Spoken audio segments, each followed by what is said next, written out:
श्री सद्गुरू कृपा अकॅडमीमध्ये आपल्या सर्वांचं स्वागत आहे. विद्यार्थी मित्रांनो, आज आपण या ठिकाणी 6 आणि 7 फेब्रुवारीचं जे काही करंट अफेअर आहे आपण या ठिकाणी पाहत आहोत.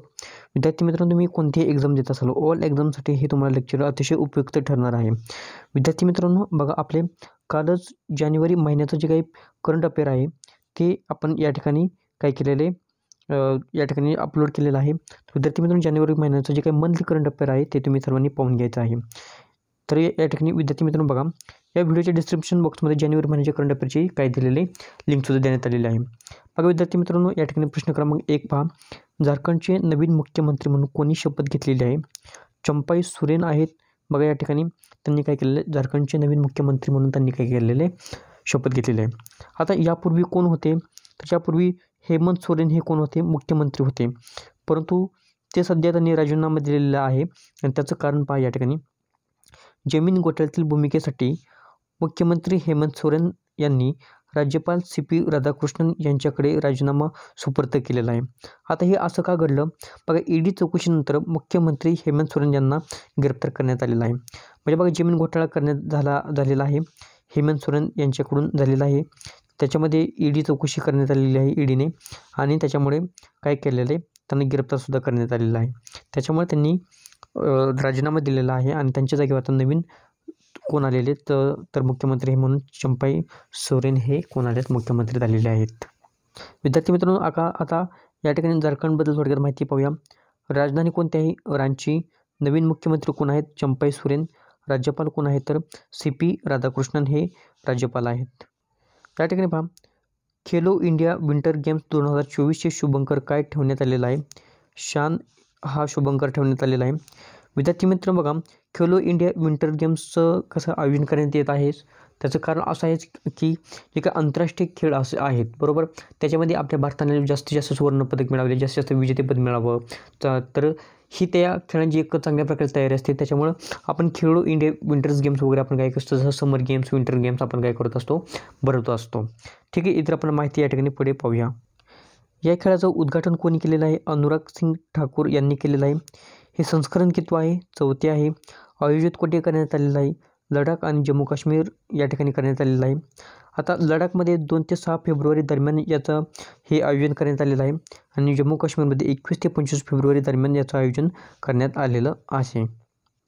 यानंतर पहा पुढील प्रश्न.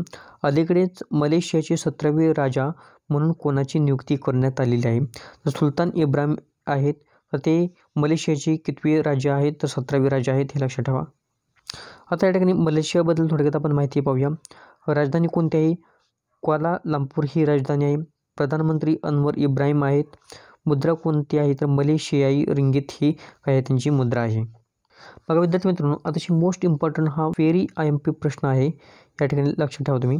कोणत्या कंपनीने पहिल्यांदाच मानवी मेंदूमध्ये चिप बसवलेली आहे? म्हणजेच काय, ब्रेन चिप आहे ही न्यूरालिंक कंपनी आहे. न्यूरालिंक कंपनीने काय केलेले, मानवी मेंदूमध्ये पहिल्यांदाच काय केलेले, चिप बसवलेली आहे. आता याबद्दल आपण थोडक्यात माहिती पाहूया. बघा, एलोन मस्क यांची ही कंपनी आहे, हे पण लक्षात ठेवा. न्यूरालिंक कंपनी कोणाची आहे? तर एलोन मस्क यांची कंपनी आहे. विद्यार्थी मित्र, बघा, जे काही अपंग व्यक्ती आहेत, बरोबर, जे काही दृष्टीहीन व्यक्ती आहेत, अपंग व्यक्ती आहेत, बरोबर, किंवा ज्यांना मेंदूचा खूप काही त्रास आहे, तर अशा व्यक्तींमध्ये काय केलं जातं आहे, सध्या ब्रेन चिप बसवण्यात आलेली आहे. आता अमेरिकेने काय केलं, यापूर्वी एलोन मस्क यांचं याच्यावरती बरेच वर्ष काय किंवा बरेच वर्ष काही रिसर्च चालू होतं, परंतु अमेरिकेच्या कंपनीने आत्ता लेटेस्टमध्ये काय केलेलं आहे, ही चिप बसवण्यासाठी काय केलेलं आहे, त्यांनी परमिशन दिलेली आहे.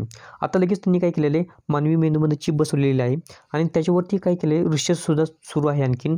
तर याच्यामध्ये काय झालं आहे, मानवी मेंदूमध्ये बघा, जे काही विचार करू शकतात ते डायरेक्ट संगणकाशी जोडले जातात, किंवा त्यांच्या कोणत्याही प्रकारचं बोलणं न बोलतात सुद्धा त्या चिपमुळे काय होतं आहे की त्याच्या फिलिंग्स किंवा त्याला काय करायचं आहे, काय नाही करायचं, ते लगेच त्या गोष्टी तो करू शकतो. म्हणजे एखादा अपंग व्यक्ती आहे, तो सुद्धा सर्व कामं करू शकतो. ज्याला पॅरलेस वगैरे आहे, तर तो सुद्धा काय करू शकतो, हात हलवू शकतो किंवा इकडे तिकडे जाऊ शकतो. म्हणजे त्या केवळ चिपमुळं होत आहे. म्हणजे याचा अर्थ काय होतो की एखाद्या व्यक्तीचा जर बॉडीचा पार्ट, हात खराब झालेला आहे, पाय खराब झालेला आहे, मग याचा अर्थ काय होतो, त्याच्या बॉडीचं मेंदूचं सेन्स त्या ठिकाणी काय होतं, कमी झालेलं असतो पूर्णपणे. मग आता ती चिप काय करते, त्या सेन्सला काय करत आहे, डेव्हलप करण्याचं काम करत आहे. म्हणजेच एखाद्या व्यक्ती जाऊ शकतो, चालू शकतो किंवा इकडे तिकडे कुठेही जाऊ शकतो. त्याचप्रमाणे तो दृष्टीहीन असेल तर तो ते बघण्यासुद्धा काम करू शकतो किंवा त्याला सेन्स होऊ शकतं सर्व काही पुढे काय आहे काय नाही. त्याच्यामुळं आता ह्या बिंदूचा खूप मोठा फायदासुद्धा या ठिकाणी होत आहे. यानंतर पहा, इंडिया एनर्जी वीक 2024 कुठे आयोजित करण्यात आलेला आहे? तर गोवा या राज्यामध्ये याचं आयोजन करण्यात आलेलं आहे. 6 ते 9 फेब्रुवारी दरम्यान याचं आयोजन करण्यात आलेलं आहे. 17 देशातील मंत्रीस्तरीय शिष्टमंडळ यामध्ये सहभागी होणार आहेत. कॅनडा, जर्मनी, रशिया, नेदरलँड आणि USA देखील या कार्यक्रमामध्ये उपस्थित होणार आहेत. आता या ठिकाणी गोवा या राज्याबद्दल आपण काही करूया, थोडक्यात माहिती पाहूया. राजधानी कोणती आहे? पणजी. मुख्यमंत्री कोण आहेत? प्रमोद सावंत आहेत. राज्यपाल कोण आहेत? तर P.A. श्रीधरन पिल्लई हे आहेत. विद्यार्थी मित्रांनो बघा, गोवा या राज्यातील सध्याच्या लेटेस्टमध्ये घडलेल्या चालू घडामोडी आपण या ठिकाणी पाहूया. या ठिकाणी पहा, 6 ते 9 फेब्रुवारी दरम्यान इंडिया एनर्जी वीक 2024 आयोजित करण्यात आलेला आहे. 54वा भारतीय आंतरराष्ट्रीय फिल्म महोत्सव 2023 गोव्यामध्ये आयोजित करण्यात आलेला आहे. त्याचप्रमाणे पहा, 37वा राष्ट्रीय खेळाचे आयोजन गोव्यामध्ये करण्यात आलेलं आहे. याचा शुभंकर मोगा हे आहे, हे पण लक्षात ठेवायचा. P.S. श्रीधरन पिल्लई यांची पुस्तक सुरू झालेली आहेत किंवा 2-3 पुस्तकं आहेत. त्याच्यातलं महत्त्वाचे पहा, हेरिटेज ऑफ गोवा म्हणून एक पुस्तक लॉन्च केलेलं आहे. फिल्म पॅरल लाईन्स आर मीट असं हे दुसरे एक पुस्तक आहे त्यांचं, ते सुद्धा त्यांनी काय केलं, लॉन्च केलेलं आहे. यानंतर बघा, मोफत IVF उपचार देणारे पहिले राज्य आहे. बघा, मोस्ट इम्पॉर्टंट आहे हा, व्हेरी इम्पॉर्टंट पॉईंट आहे. कोणत्या ना कोणत्या एक्झाममध्ये नक्कीच प्रश्न येणार आहे हा. मोफत IVF उपचार देणारे पहिले राज्य ठरलेलं आहे. अन्न सुरक्षा निर्देशकात लहान राज्यामध्ये गोवा हे अव्वल ठरलेलं आहे. गृहिणींसाठी गृह आधार योजना सुरू केलेली आहे, ही गोवा राज्याने सुरू केलेली आहे. यानंतर पुढील प्रश्न पहा, अलीकडील माहितीनुसार 2023मध्ये जगातील सर्वाधिक विक्री करणारी कार उत्पादक कोणती कंपनी ठरलेली आहे? म्हणजे सर्वाधिक कार उत्पादक कोणत्या कंपनीचे कार उत्पादन जास्त होत आहे किंवा विक्री कोणती होती? उत्पादन तर होतच आहे, पण विक्री कोणत्या कंपनीची सर्वाधिक होते? तर ती टोयोटा या कंपनीची सर्वाधिक विक्री होत आहे. आता या ठिकाणी पहा, प्रथम सर्वात जास्त विक्री कोणाची होती? टोयोटा. सेकंड विचारलं तर वोल्क्सवॅगनची होत आहे. आता 2023मध्ये झालेली एकूण विक्री या ठिकाणी आपण काय करूया, पाहूया. टोयोटाची 1.12 करोड युनिट विक्री झालेली आहे एका वर्षामध्ये. त्याचप्रमाणे वोल्क्सवॅगन AG 92.4 लाख युनिट आहे या ठिकाणी पॅसेंजर वाहनची विक्री करण्यात आलेली आहे, हे लक्षात ठेवा तुम्ही. या ठिकाणी पहा, जपानची कंपनी आहे ही टोयोटा आणि सलग 4 वर्षे 1 नंबरला उत्पादक कंपनी ठरलेली आहे आणि त्याचप्रमाणे त्याची विक्रीसुद्धा ती कंपनी करून दाखवत आहे. आता या ठिकाणी पहा, IMFने चालू आर्थिक वर्षासाठी भारताचा GDP अंदाज किती सांगितलेला आहे? तर 6.7% भारताचा GDP अंदाज सांगितलेला आहे. बघा विद्यार्थी मित्रांनो, या ठिकाणी IMFची स्थापना कधी झाली? तर 1945 रोजी झालेली आहे. याचं मुख्यालय कुठे आहे? तर वॉशिंग्टन DC या ठिकाणी आहे. यानंतर पुढील प्रश्न पहा, अलीकडेच इंडियन कोस्ट गार्ड दिवस कधी साजरा करण्यात आलेला आहे? तर 1 फेब्रुवारी या दिवशी इंडियन कोस्ट गार्ड दिवस साजरा करण्यात आलेला आहे. या ठिकाणी तुम्हाला पाहायचं आहे इंडियन कोस्ट गार्डबद्दल, या ठिकाणी पाहून घ्या. या ठिकाणी पहा, आणखीन पुढील पॉईंट पहा, या इंडियन कोस्ट गार्डची स्थापना कधी झाली? 1 फेब्रुवारी 1977 रोजी झालेली आहे. परंतु 18 ऑगस्ट 1978 रोजी संसदेने अधिकृतपणे त्याला मान्यता दिलेली आहे. म्हणजे 1 फेब्रुवारी रोजी काय झाली, स्थापना झाली आणि 1978 रोजी काय झालेली, अधिकृतपणे मान्यता दिलेली आहे. त्यामुळे बऱ्याच वेळा तुम्हाला बघा, तुम्ही जर गुगलवरती कधी सर्च केलं तर तुम्हाला काय सांगितलं होतं, 18 ऑगस्ट 1978 रोजी स्थापना दाखवलेली आहे बऱ्याच ठिकाणी. परंतु ॲक्च्युअली स्थापना कधी झालेली आहे? 1 फेब्रुवारी 1977 रोजी झालेली आहे आणि त्याला संसदेने मान्यता कधी दिली? तर 18 ऑगस्ट 1978 रोजी दिलेली आहे. आता या ठिकाणी पहा, भारतीय तटरक्षक दलाने 2024मध्ये 48वा स्थापना दिवस साजरा केलेला आहे. या ठिकाणी पहा, पुढील तटरक्षक किंवा हे इंडियन कोस्ट गार्ड आहे. तर पाठीमागील डेली लेक्चर्समध्ये बऱ्याच ठिकाणी आपण काय केलेलं आहे, या ठिकाणी त्याच्याबद्दल थोडक्यात माहिती आपण घेतलेली आहे बऱ्याच ठिकाणी. किंवा भारताला जी काही समुद्र किनारपट्टी आहे, बरोबर, तर समुद्र किनारपट्टीचे जे काही आपले 9 राज्य आहेत की 9 राज्याची जी बाउंड्री लाईन्स आहे, तर त्या ठिकाणी काय केलेलं आहे, त्यांच्या सुरक्षेसाठी त्या ठिकाणी जो काय आपल्या समुद्राचा भाग असेल किंवा काय असेल तिथं आसपासचे, तर त्या ठिकाणी काय असतं, इंडियन कोस्ट गार्डची सुविधा असते त्या ठिकाणी. आणि त्याचप्रमाणे बघा, जर जे काही जहाज असतील, जे काही आपले इंडियन कोस्ट गार्डचे जहाज असतील, तर त्याच्यावरती काय लिहिलेलं असतं, इंडियन कोस्ट गार्ड्स किंवा ING असतं, हे लक्षात ठेवा. आणि जर आपल्या नेव्हीचे जहाज असेल तर INS त्या ठिकाणी त्यावरती लिहिलेलं असतं, हे पण लक्षात ठेवायचं आहे तुम्हाला. या ठिकाणी पहा, महासंचालक कोण आहे इंडियन कोस्ट गार्डचे? राकेश पाल आहेत. मुख्यालय कुठे आहे तर नवी दिल्ली या ठिकाणी आहे.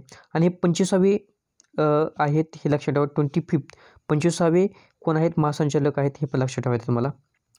विद्यार्थी मित्रांनो, आता आपण या ठिकाणी शेवटचा प्रश्न पाहतो आहोत. या ठिकाणी खेलो इंडिया यूथ गेम्स 2024मध्ये कोणत्या राज्याने सर्वाधिक पदक मिळवलेले आहेत? तर महाराष्ट्र राज्याने सर्वाधिक पदक मिळवलेले आहेत. आता याबद्दल थोडक्यात माहिती पाहूया. खेलो इंडिया यूथ गेम्सबद्दल. ही आवृत्ती कितवी आहे? 6वी. आयोजित कुठे करण्यात आलेला आहे? तमिळनाडू या राज्यामध्ये. 19 जानेवारी ते 31 जानेवारी 2024 दरम्यान याचं आयोजन करण्यात आलेलं आहे. शुभंकर कोणता आहे? वीरा मंगाई हा शुभंकर आहे. नवीन गेम कोणता? बुशू हा नवीन गेम त्याच्यामध्ये काय करण्यात आलेला आहे? ॲड करण्यात आलेला आहे. यानंतर पहा, यामध्ये प्रथम राज्य पदक कोणी सर्वाधिक मिळवलेले आहे? तर महाराष्ट्र राज्याने. द्वितीय कोणी मिळवलेले आहेत? तमिळनाडूने. तृतीय पदक जास्त कोणी मिळवलेले आहेत? तर हरियाणाने मिळवलेले आहेत. आता महाराष्ट्राचा विचार केला तर महाराष्ट्राने सुवर्ण पदक हे 57 मिळवलेले आहेत. रौप्य पदक हे 48 मिळवलेले आहेत. कांस्य पदक हे 53 मिळवलेले आहेत. एकूण 158 पदक महाराष्ट्र राज्याने जिंकलेली आहेत. आणि सलग या ठिकाणी बघा चौथ्यांदा सर्वाधिक पदक मिळवलेले आहेत.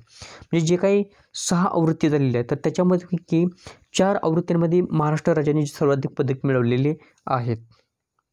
या ठिकाणी पहा, तमिळनाडू हा द्वितीय क्रमांक आहे की जास्त 2 नंबरला त्यांनी पदक मिळवलेले आहेत. किती पदक मिळवले आहेत? सुवर्ण पदक 38 मिळवलेले आहेत. रौप्य पदक 20 मिळवलेले आहेत. कांस्य पदक 39 मिळवलेले आहेत. आणि एकूण अशा प्रकारे 197 पदक मिळवलेले आहेत. हरियाणा या राज्याने सुवर्ण पदक किती मिळवलेले आहेत? 35. रौप्य पदक 22. कांस्य पदक 46 पदक मिळवलेले आहेत. आता विद्यार्थी मित्रांनो बघा, याची प्रथम आवृत्ती या खेळाची कधी झाली? 2018मध्ये दिल्ली येथे आयोजित करण्यात आलेली होती. 2019मध्ये पुणे महाराष्ट्र येथे आयोजित करण्यात आलेली होती. 2020 मध्ये गुवाहाटी आसाम या ठिकाणी आयोजित करण्यात आलेली होती. 2021मध्ये पंचकुला हरियाणा या ठिकाणी आयोजित करण्यात आलेली होती. परंतु कोविडच्या कारणामुळे 4 जून 2022 ते 13 जूनच्या दरम्यान आयोजित करण्यात आलेली होती. 2022मध्ये भोपाळ मध्य प्रदेश या ठिकाणी आयोजित करण्यात आलेली होती. आणि 30 जानेवारी 2023 ते 11 फेब्रुवारी रोजी याचं आयोजन करण्यात आलेलं होतं. विद्यार्थी मित्र बघा, आजचा आपल्याला करंट अफेअर झालेला आहे पूर्ण. टेलिग्राम चॅनल तुम्हाला जॉईन करायचं आहे. हा व्हिडिओ योग्य वाटत असेल तर लाईक करा, शेअर करा, चॅनल सबस्क्राईब जरूर करा.